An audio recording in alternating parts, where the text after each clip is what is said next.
दोस्तों स्वागत है आपका हमारे इस YouTube चैनल पर। एसएससी सीपीओ की परीक्षा देखिए 24 नवंबर 2020 में फर्स्ट शिफ्ट में एग्जाम कंडक्ट कराया गया था, उसकी परीक्षा खत्म हो गई है।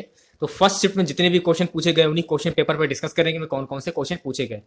तो दोस्तों बने रहिए आप लोग मेरे साथ स्टार्ट से एंड तक। यदि वीडियो अच्छा लगे वीडियो को लाइक करें, शेयर करें। चैनल पर पहली बार विजिट कर रहे हैं तो चैनल को सब्सक्राइब कर लें। पास ही में आपके बेल आइकॉन होगा उसको भी दबा लें, इससे आने वाली सभी नए वीडियो की नोटिफिकेशन आप सभी लोगों तक आसानी से पहुंच जाएगी। तो चलिए स्टार्ट करते हैं आज का वीडियो। हर एक क्वेश्चन से रिलेटेड एक्स्ट्रा फैक्ट मैं आपको बताऊंगा, तो वीडियो को बिना स्किप के पूरा जरूर देखिए। पहला क्वेश्चन पूछा गया था आयरन का अयस्क कौन सा नहीं है। आंसर हो जाएगा क्यूप्राइट, इसको बोलते हैं Cu2O, कॉपर का ही होता है। दूसरा क्वेश्चन देखिए पूछा गया था रविन्द्रनाथ टैगोर ने सर की उपाधि कब वापस की थी। तो रविन्द्रनाथ टैगोर ने सन 1919 में जलियांवाला बाग में अंग्रेजों के अमानवीय कृत्य के लिए नाइटहुड सर का त्याग किया था। रविन्द्रनाथ टैगोर 7 मई 1861, 7 अगस्त 1941 विश्व विख्यात कवि, साहित्यकार, दार्शनिक और भारतीय साहित्य के नोबेल पुरस्कार विजेता हैं।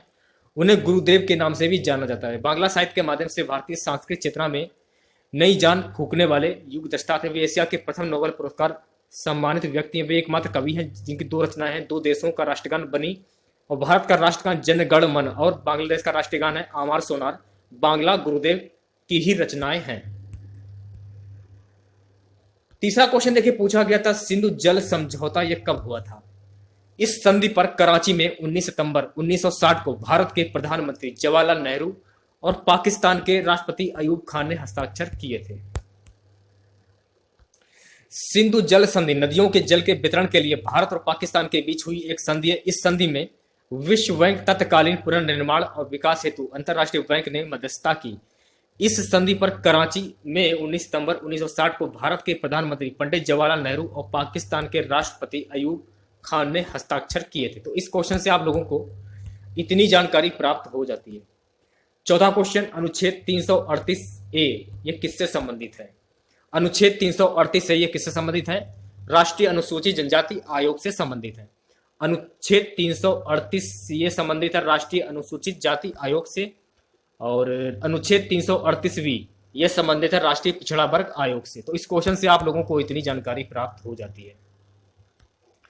अगला क्वेश्चन देखिए पूछा गया था 107वां इंडियन साइंस कांग्रेस की थीम क्या थी। तो इसकी थीम क्या थी, देखिए इसकी थीम थी the theme of Congress for 2020 is science and technology rural development. कहां पर हुआ था, university of agricultural science UAS इन बेंगलुरु कर्नाटका, जनवरी 3/7/2020 को हुआ था। इस क्वेश्चन से आप लोगों को इतनी जानकारी प्राप्त हो जाती है। छठा क्वेश्चन पूछा गया था किस राज्य की पुलिस को दिसंबर 2020 में प्रेसिडेंट स्कॉलर अवार्ड से सम्मानित किया गया।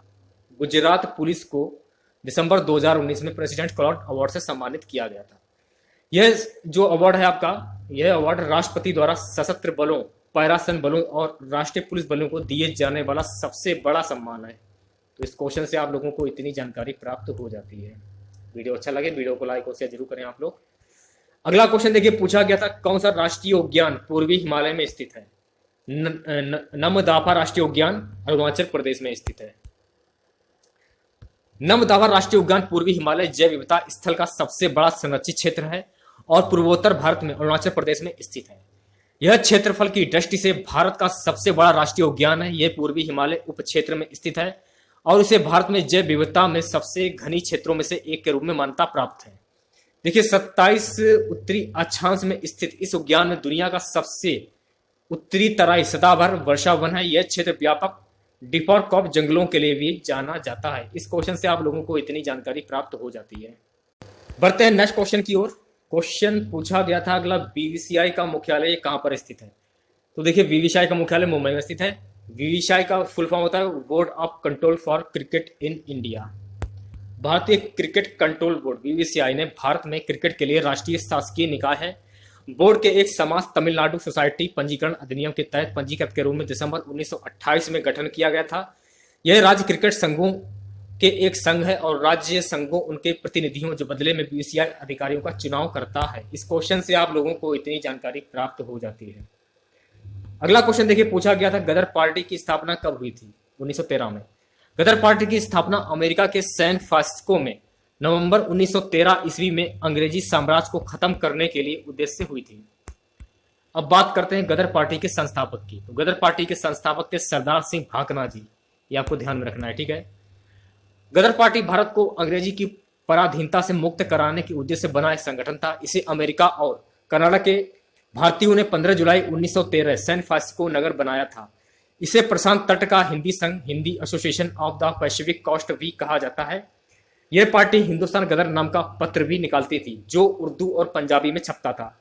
इसके प्रत्येक अंक के पहले पृष्ठ पर छपता था अंग्रेजी राज का कच्चा चिट्ठा।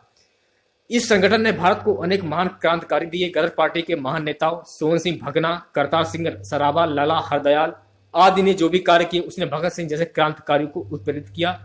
पहले महायुद्ध के छिड़ते ही भारत के अन्य दल अंग्रेजों को सहयोग दे रहे थे। गदर पार्टी के लोगों ने अंग्रेजी राज के विरुद्ध जंग घोषित कर दी। उनका मानना यह था। 10वां क्वेश्चन देखिए, पूछा गया था मूल्यह्रास किस पर लगाया जाता है? मूल्यह्रास समस्त मूर्त स्थायी संपत्तियों पर लगाया जाता है। बात करते हैं नेक्स्ट क्वेश्चन की। NH 44 किसको जोड़ता है? राष्ट्रीय राजमार्ग 44, नेशनल हाईवे 44 NH भारत का सबसे लंबा राजमार्ग है। यह उत्तर प्रदेश में श्रीनगर से आरंभ होकर दक्षिण में कन्याकुमारी में समाप्त होता है। इसकी जो लंबाई है यह है 3745 किलोमीटर। राष्ट्रीय युवा दिवस किस व्यक्तित्व की याद में मनाया जाता है? राष्ट्रीय युवा दिवस स्वामी विवेकानंद। भारत में स्वामी विवेकानंद की जयंती अर्थात 12 जनवरी को प्रति वर्ष में राष्ट्रीय युवा दिवस के रूप में मनाया जाता है। भारत में राष्ट्रीय युवा दिवस हर साल 12 जनवरी के ये मनाया जाता है, जो स्वामी विवेकानंद के जयंती के पर्व पर मनाया जाता है। स्वामी युवा दिवस के रूप में मनाया जाने वाला भारत सरकार द्वारा 1984 में ये पर्व जो मनाया जाता है युवा दिवस, ठीक है। 1985 से शुरू हुआ था राष्ट्रीय युवा दिवस, ये भी आपको ध्यान में रखना है। अधिकतम वन क्षेत्र किस राज्य में है? अधिकतम वन क्षेत्र मध्य प्रदेश राज्य में है। अब बात आ जाती है मध्य प्रदेश की। तो मध्य प्रदेश के वर्तमान मुख्यमंत्री कौन है? शिवराज सिंह चौहान।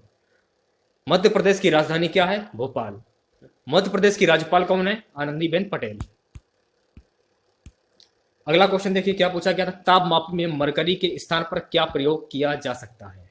तो तापमापी में मरकरी के स्थान पर एल्कोहल प्रयोग किया जा सकता है। नेक्स्ट क्वेश्चन, कोरोमंडल तट में कौन सबसे नजदीक में है? चेन्नई, तमिलनाडु। कोरोमंडल तट भारतीय प्रायद्वीप के दक्षिणी पूर्वी तट रेखा को दिया गया नाम है।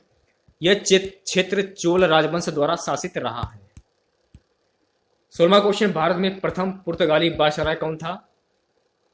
15 से 5वीं ईस्वी पूर्व फास्को द अल्मोड़ा, ये आपको ध्यान रखना है, ठीक है। एवरेस्ट पर चढ़ने वाली पहली भारतीय दिव्यांग महिला कौन है? अरुणिमा सिन्हा। अरुणिमा सिन्हा जो 2013 में माउंट एवरेस्ट पर चढ़ने वाली दुनिया की पहली विकलांग महिला बनी। अरुणिमा सिन्हा जन्म 1988, भारत से राष्ट्रीय स्तर की पूर्व वॉलीबॉल खिलाड़ी तथा माउंट एवरेस्ट शिखर पर चढ़ने वाली पहली भारतीय दिव्यांग हैं। इस क्वेश्चन से आप लोगों को इतनी जानकारी प्राप्त हो जाती है। अगला क्वेश्चन देखिए, कोनेरू हम्पी किस खेल के साथ जुड़ी हुई हैं? इंडियन चेस प्लेयर की यह खिलाड़ी हैं। हम्पी कोनेरू जन्म 31 मार्च 1987, गुड़ीवाड़ा, आंध्र प्रदेश, एक भारतीय शतरंज की ग्रैंड मास्टर खिलाड़ी हैं। इनका जन्म हुआ था जनवरी 2010 में। फाइट स्तर 2614 था, जिसमें वह संसार के दूसरे स्थान की जूडिथ पोलगर के बाद महिला शतरंज खिलाड़ी बन गई। 2007 में इन्होंने सुशांत पोलकर द्वारा स्थापित 2570 के स्तर को पार किया और विश्व में दूसरे स्थान की सबसे बड़ी खिलाड़ी होने का गौरव प्राप्त किया। इस क्वेश्चन से आप लोगों को इतनी जानकारी प्राप्त हो जाती है। अगला क्वेश्चन देखिए, पूछा गया था कौन सा ऑयल सीड नहीं है? जौ। अगला क्वेश्चन, संघ की राजभाषा किस अनुच्छेद में वर्णित है? संघ की राजभाषा 343 अनुच्छेद में वर्णित है। तो देखिए, अनुच्छेद 344 राज्य भाषा के संबंध में आयोग और संसद की समिति। अनुच्छेद 345 राज्य की राजभाषा या राजभाषा है। अगला क्वेश्चन पूछा गया था मगरमच्छ के हृदय में कितने चैम्बर होते हैं? इस क्वेश्चन का आंसर नहीं मिल पाया है, यदि आपको मालूम हो तो कमेंट करके बता सकते हैं। नेक्स्ट क्वेश्चन, भारत में स्थित कौन सा बांध बांग्लादेश सीमा के निकट है? फरक्का बैराज। फरक्का बैराज भारत के पश्चिम बंगाल राज्य में मुर्शिदाबाद जिले में स्थित गंगा नदी पर एक बैराज है जो बांग्लादेश की सीमा से लगभग 18 किलोमीटर दूर है। आज का हमारा सबसे लास्ट क्वेश्चन है, सागर माथा किसका नाम है? सागर माथा हिमालय पर्वत की सर्वोच्च शिखर माउंट एवरेस्ट को नेपाल में सागर माथा कहा जाता है। तो इस क्वेश्चन से आप लोगों को इतनी जानकारी प्राप्त हो जाती है। तो आज की वीडियो में बस इतना ही। आशा करते हैं आज का वीडियो आप लोगों को पसंद आया होगा। वीडियो अच्छा लगे वीडियो को लाइक और शेयर जरूर करें।